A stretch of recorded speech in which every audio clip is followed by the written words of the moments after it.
श्री नवनाथाय नमः। अलख निरंजन। नमस्कार रसिक श्रोते हो, ग्रंथसार मराठी या आपल्या मराठमोळ्या यूट्यूब चॅनलवर तुम्हा सर्वांचं मनपूर्वक स्वागत। ज्या ग्रंथाच्या श्रवणाने घरातील संकटे दूर होतात आणि साक्षात नवनाथांचा आशीर्वाद प्राप्त होतो असा परमपावन ग्रंथ म्हणजे श्री नवनाथ भक्तिसार। आजच्या या विशेष व्हिडिओमध्ये आपण या पवित्र ग्रंथातील सर्व 40 अध्यायांचे कथासार अगदी थोडक्यात पाहणार आहोत। नवनारायणांचे अवतार, मच्छिंद्रनाथांची सिद्धी आणि गोरक्षनाथांची अफाट गुरुभक्ती। हा संपूर्ण प्रवास समजून घेण्यासाठी हा व्हिडिओ शेवटपर्यंत नक्की पहा। चला तर मग नवनाथांच्या या पवित्र चरित्रात आपण प्रवेश करूया। अध्याय 1। ग्रंथाची सुरुवात होऊन नवनारायणांनी पृथ्वीवर नवनाथांच्या रूपात अवतार घेण्याचे ठरवले। अध्याय 2। मच्छिंद्रनाथांचा जन्म एका माशाच्या पोटात झाला आणि त्यांना भगवान शंकरांकडून विद्या प्राप्त झाली। अध्याय 3। मच्छिंद्रनाथांची बद्रिकाश्रमातील तपश्चर्या आणि हनुमानजींशी झालेली भेट। अध्याय 4। मच्छिंद्रनाथांनी एका स्त्रीला दिलेल्या विभूतीतून गोरक्षनाथांच्या जन्माची पूर्वतयारी झाली। अध्याय 5। उकिरड्यावर टाकलेल्या विभूतीतून गोरक्षनाथांचा प्रकट होण्याचा प्रसंग आणि मच्छिंद्रनाथांनी त्यांना स्वीकारणे। अध्याय 6। गोरक्षनाथांची गुरुभक्ती आणि त्यांनी प्राप्त केलेले अलोट सिद्धी सामर्थ्य।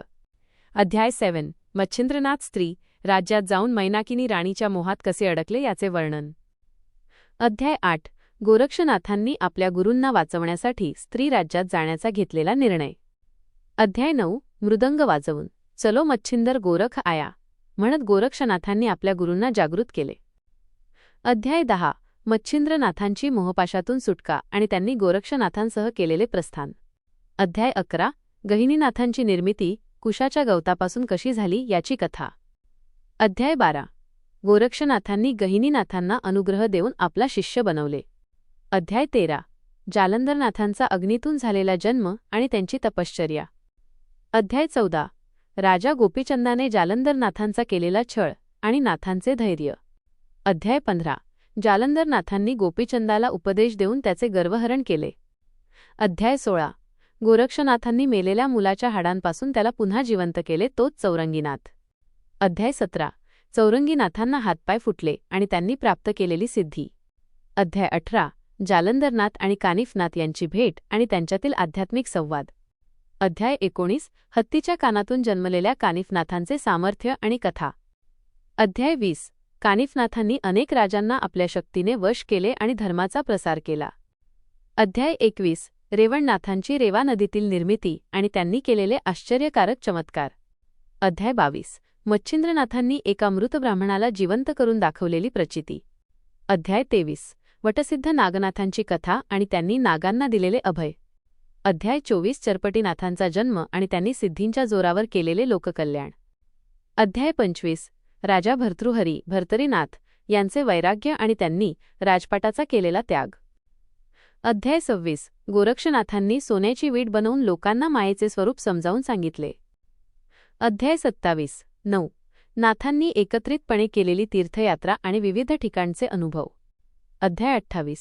संकटात सापडलेल्या भक्तांच्या रक्षणासाठी नाथांनी दिलेले युद्ध आणि विजय। अध्याय 29। कानिफनाथ आणि जालंधरनाथ यांच्यातील शक्तीचे कौतुक आणि संवाद। अध्याय 30। सामान्य जनतेला नाथांनी दिलेला सदाचाराचा आणि भक्तीचा उपदेश। अध्याय 31। मच्छिंद्रनाथांचे पुत्र मीननाथ यांच्या जन्माची आणि बालपणाची कथा। अध्याय 32। मीननाथांना गोरक्षनाथांनी दिलेला कठोर पण मोलाचा गुरुपदेश। अध्याय 33। नाथांचे इंद्रदेवाशी आणि इतर देवतांशी झालेले वैचारिक आणि शक्तियुद्ध। अध्याय 34। नाथांच्या प्रभावाने अनेक अहंकारी राजांचे झालेले हृदय परिवर्तन। अध्याय 35। नाथांनी भक्तांच्या श्रद्धेची घेतलेली परीक्षा आणि त्यांना दिलेले दर्शन। अध्याय 36। व्याधी आणि संकटांपासून मुक्ती मिळवण्यासाठी नाथांनी सांगितलेले उपाय। अध्याय 37। गोरक्षनाथांनी मृतांना जिवंत करून दाखवलेले संजीवनी विद्या सामर्थ्य। अध्याय 38। नाथांनी स्थापन केलेली परंपरा आणि समाज सुधारण्याचे कार्य। अध्याय 39। सर्व 9 नाथांचे दत्तात्रयांच्या उपस्थितीत झालेले एकत्रीकरण। अध्याय 40। ग्रंथाची फलश्रुती, हा ग्रंथ वाचल्याने आणि ऐकल्याने होणारे लाभ व महत्त्व।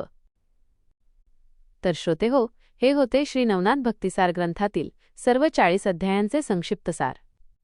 नाथांची ही दिव्य गाथा ऐकून तुम्हाला कसे वाटले हे आम्हाला कमेंट करून नक्की कळवा।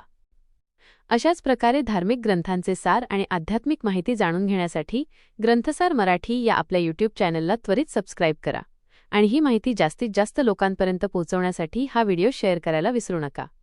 पुन्हा भेटूया अशाच एका नवीन ग्रंथासह. तोपर्यंत नाथांच्या स्मरणात रहा.